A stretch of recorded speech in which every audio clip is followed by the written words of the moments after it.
Hey everyone, it's Michael GoosebumpsFan. I hope you're doing well today. I hope you had a good, safe, blessed Halloween yesterday. Of course, we're already heading into November. Today is November 1st of 2020, and we are 2 years apart from, 2 months apart from hopefully a better year for everyone, because 2020's been that year. Anyway, I thought the other day with Attack of the Mutant, the PC video game, and all these other things I had reviewed, like The Return of Dracula, the things like Goosebumps video, I thought those would be the end of my reviews for October and Halloween. Technically, I watched this last night. It was like 1 o'clock in the morning, so it's really November 1st, but regardless, I'm still going to do this as a Halloween type of review. There was a film I saw come out earlier in the month that I think it was either Cinestalker or Cool Duder, which is two different YouTubers that I love to death. They're really good friends as well. They go around and they talk about movies when they come out, and they go to Walmart like every week and all these different places to check out what movies have been released and what kind of releases you can get at Dollar Tree and all these different places. If you're a big movie person, I highly recommend them, whether it's this kind of thing or a Goosebumps type of thing. Anyway, getting to this, I heard about this animated film from them. Didn't hear the details until last night, which really kind of surprised me.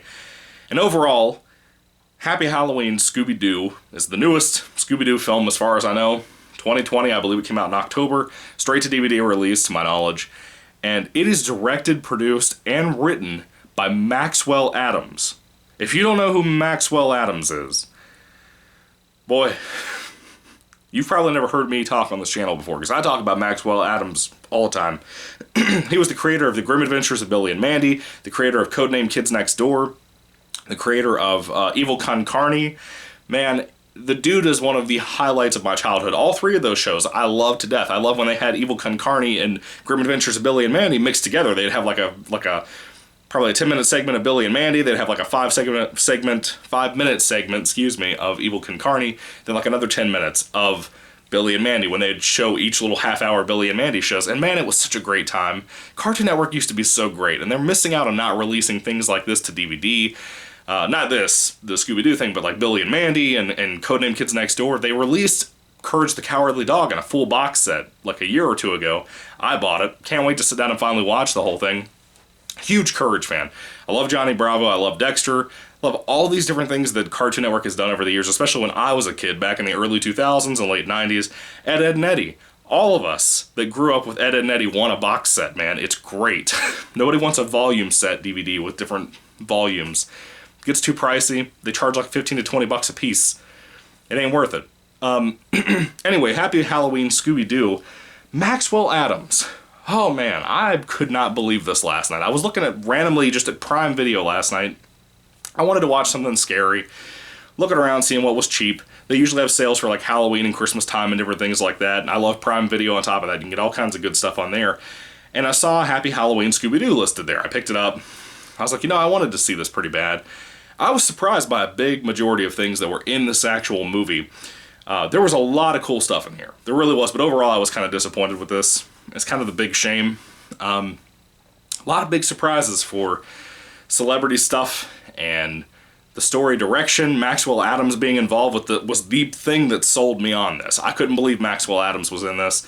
Again, huge Billy and Mandy fan. I love that show to death. It has got to be probably the funniest kid show I've ever seen in my life. Personally, I love it to death. It's a mixture of like this weird black evil humor mixed with some of the best comedy I've ever seen in my life, mixed with some of the darkest weird stuff you'll ever see in your life either. It's just such a creative show. They had like the best creative team ever.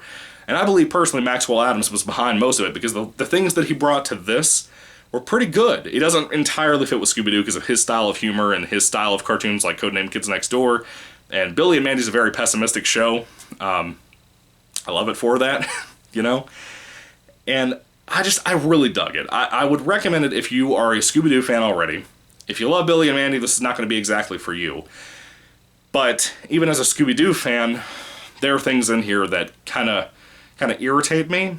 I hate modern Scooby-Doo. I realized that last year, or the year before last, when they did the Scooby-Doo Return to Zombie Island thing. I did a Things Like Goosebumps video for that too, because my channel's mostly focused on Goosebumps for anybody who hasn't been here before.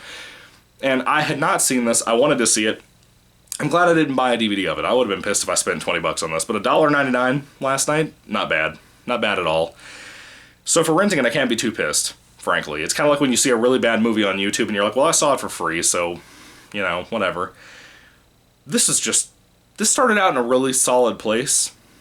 And I was really interested in where it was going, because it was Maxwell Atoms, you know? And I'm not saying anything against him. This could very well just be the modern day and age with Cartoon Network and the SJW-isms that have come into politics and, well, not just politics, but into shows and entertainment. You can't really escape it. So there's some things in here that are not too obvious SJW, but it's not just that makes me not like this overall film for the most part. Of course, it's a short film, about an hour and 10 minutes. It essentially starts off with Scooby, Shaggy, Velma, Fred, Daphne, all hanging out in a little town doing some kind of undercover work during a parade at Halloween. I think it's on Halloween, as a matter of fact.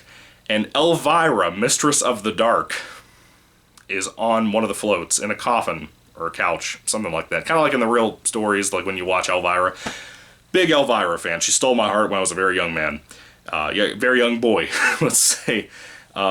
Between her and Marilyn Monroe, that were the two that went after my heart when I was growing up. Anyway, Elvira is in this. The actress who always plays her is in this.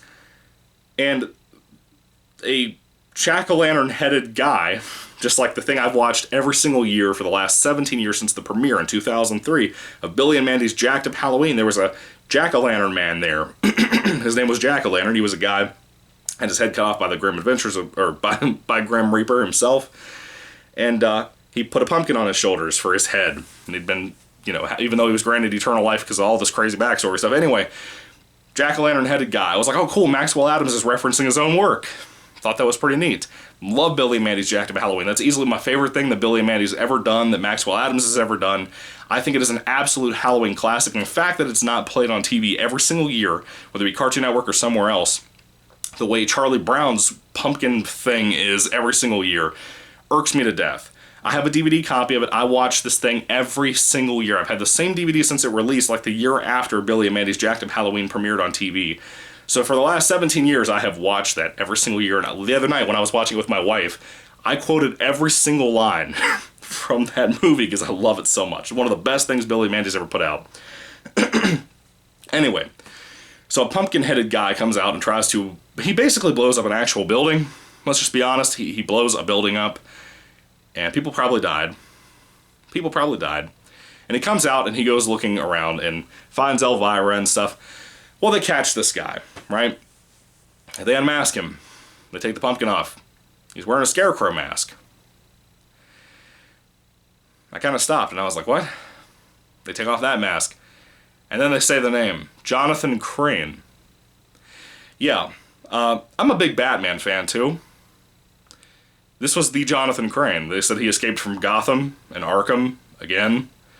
That he was wreaking havoc. They couldn't figure out if he was like a fan of Elvira. Yeah, he's in this. Batman's villain is in this.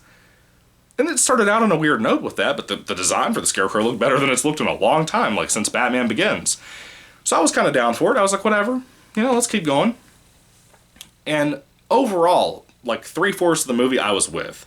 I really was. I was actually enjoying this a little bit, kind of meandering in the middle, but mostly increasingly from the beginning to like half of the movie. I was really enjoying this. I thought it kept getting better and better because it was Maxwell Atoms. The music is good. You have some moments that have like a dark 80s synth type thing. I'm still sick. My nose is trying to run while I talk. Excuse me. I don't have any tissues right here. Anyway. So essentially, they are trying to... They capture the jack-o'-lantern slash scarecrow slash Jonathan Crane, and they lock him up in a SWAT car and they take him away. And this is kind of where things get a little trippy.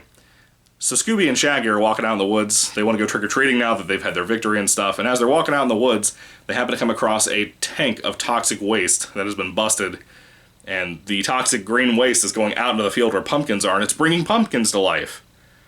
Okay, if you've seen Billy and Mandy's Jacked Up Halloween, pumpkins get possessed by demons from underworld, or hell, whatever. They come to life, they start haunting the town, Endsville. That's what's basically happening here.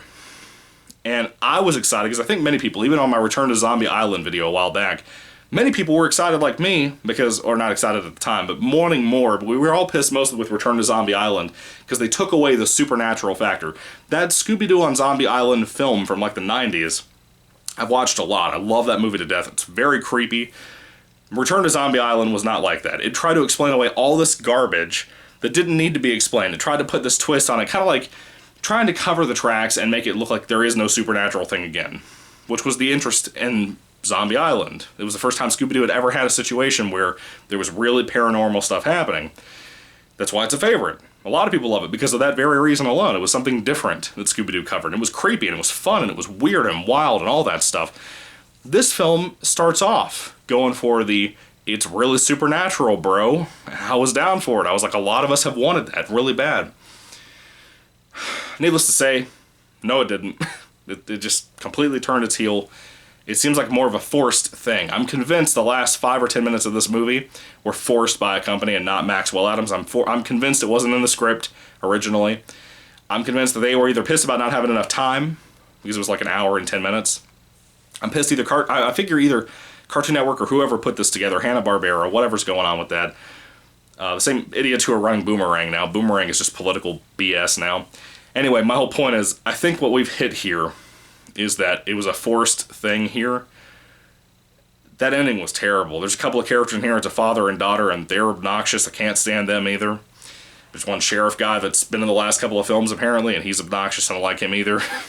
You know, you have so much stuff happening here. I think the most insulting to most of us is the disrespect for the Mystery Machine.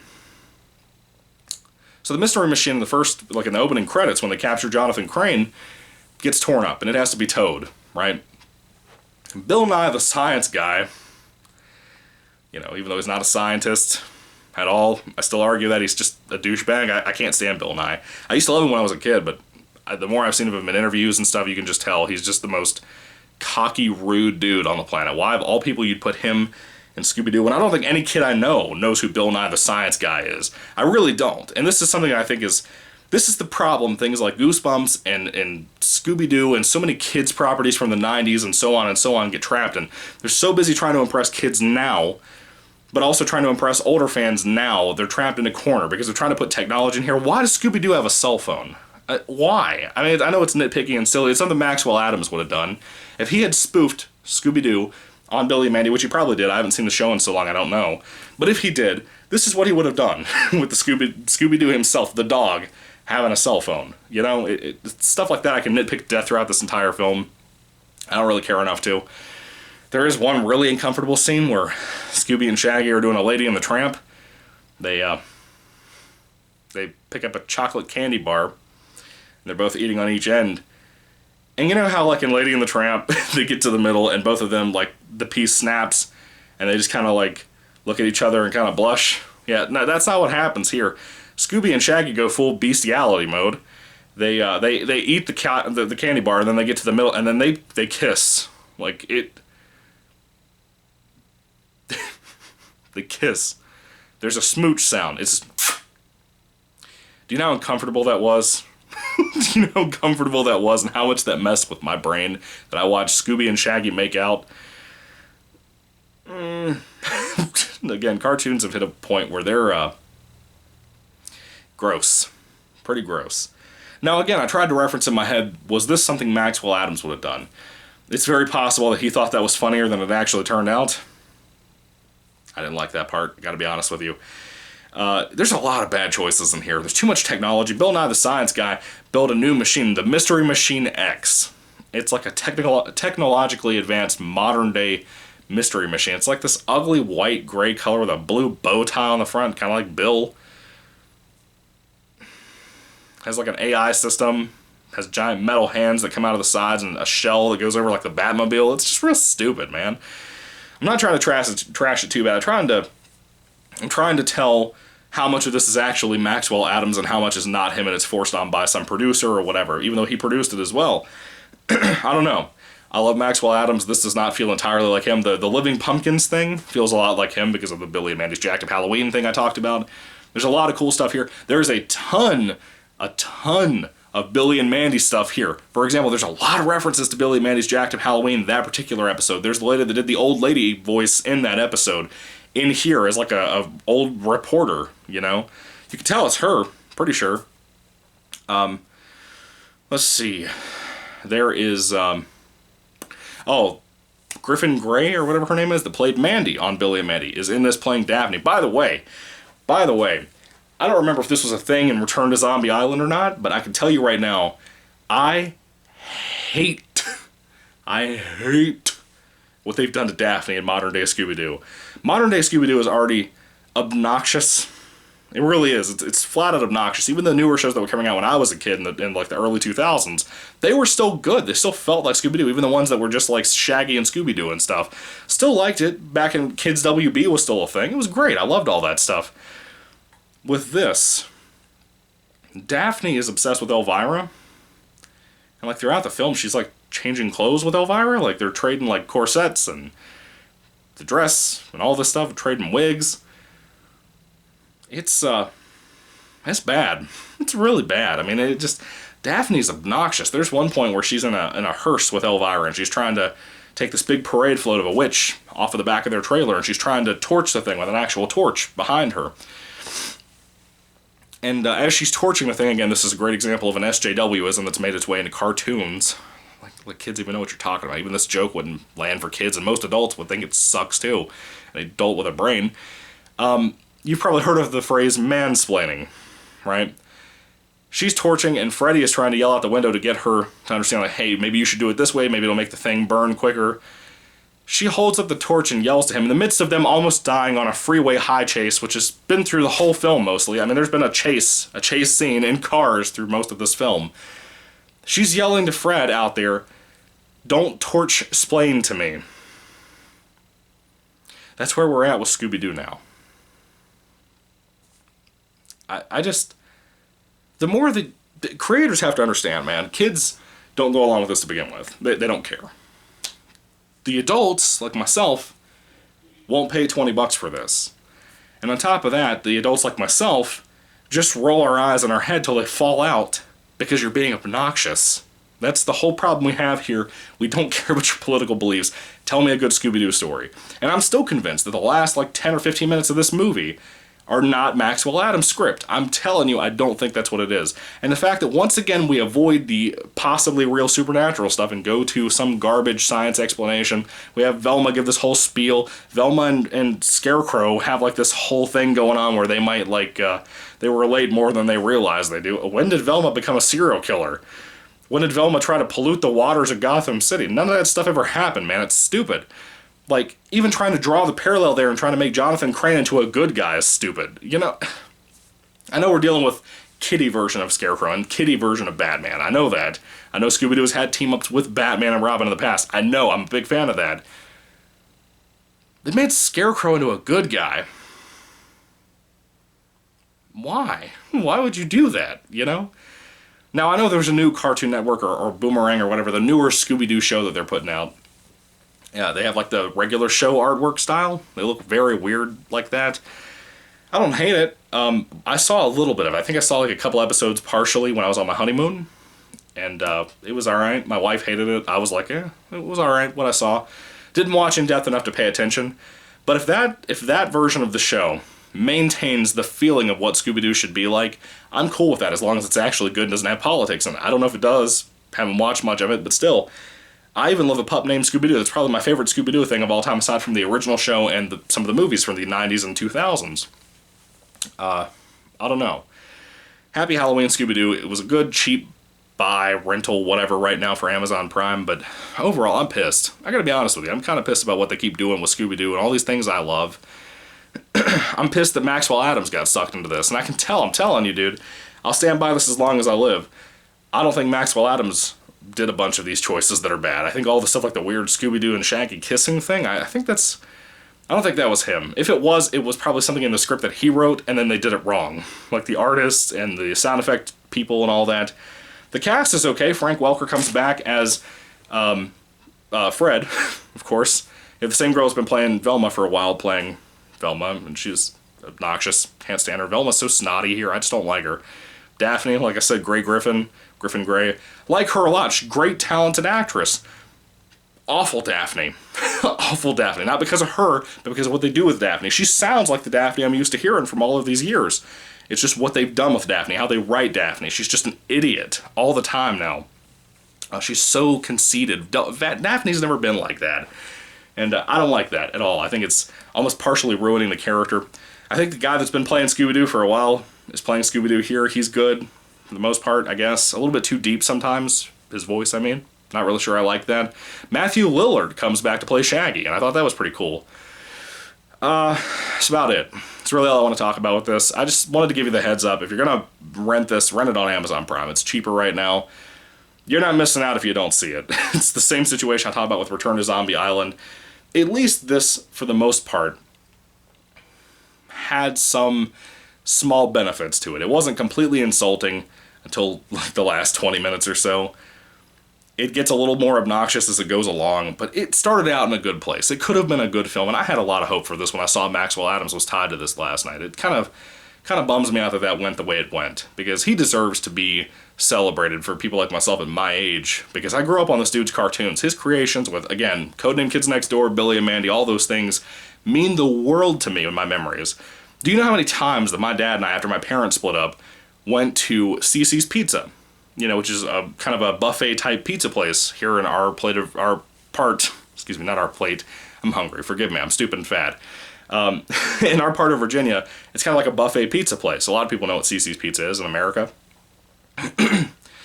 And what amazed me the most is that, do you know how many times that I've been to this place when my dad and my mom split up, and my dad and I would be having our dinner like once a week or whatever, and we'd go in here and they'd have the huge old 90s big flat screen TVs. You remember those things? The big old hulky ones that are impossible to move? That you couldn't lift them by yourself. You had to have somebody to help you. Do you know how many times I went in there and on that TV they played either Billy and Mandy, Camp Lazlo, which is not a creation of Maxwell Atoms, but something like that. Codename Kids Next Door, I could tell you so many times I went in there and saw that show on. I loved those shows and those cartoons that network had.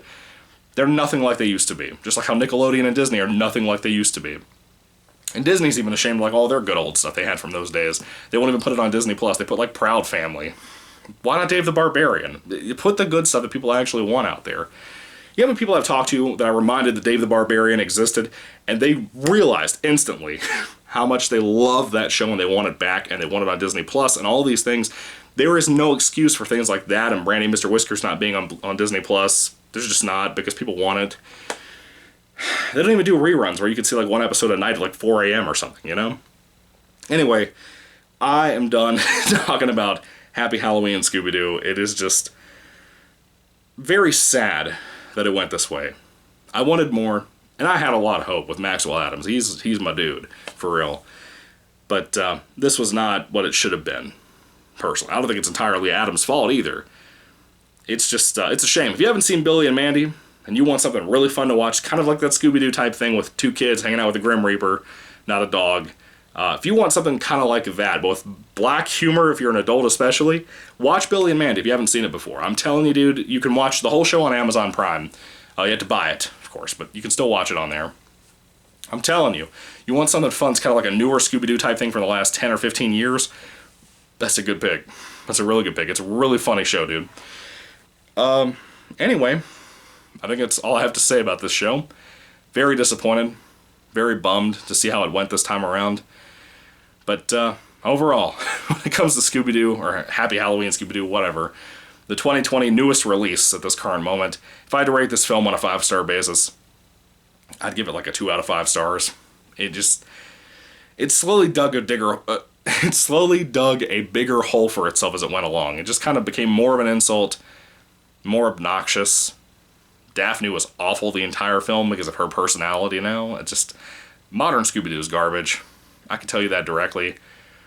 It's insulting. It really is. And I feel like Scooby-Doo's getting too technological. You don't need to do that. It's Scooby-Doo, just tell a fun mystery. That's all you gotta do. It doesn't even have to be good. Just tell a mystery. Tell a traditional mystery that we all want to see. Even if the adults don't care enough to watch it, the fans will, the kids will. Don't be dumb. You know, this is the kind of thing that you go to Walmart as a grandmother, you see this, you're like, oh, my kid likes the Scoob, and you buy it for him. That's what this is. You don't put this crazy SJW and all this push for fake science type stuff. You don't do that. Kids don't know who Elvira is, okay? The stuff kids have access to nowadays, they don't know who Elvira is. Just be honest with yourself. Anyway, I'm done. I'm gonna go away. Anyway, 2 out of 5 stars. Sorry to hear this is a bad one. At least it's not as bad as Return to Zombie Island. It's kind of slowly digresses to that level.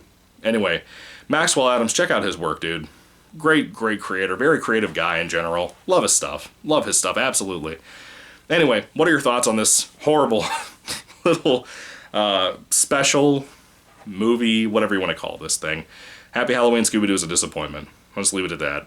I'm very sad to say that. I was hoping it'd be good. I really think about halfway through I thought I was going to give a really positive review and be really excited about this, but no, not now. Anyway, may the Lord Jesus Christ bless you guys today. Again, I hope you had a good Halloween and have a safe November. It's Turkey Month. Can't wait for that. And Merry Christmas. It's coming up too. Anyway, thank you for watching. God bless you. Goodbye.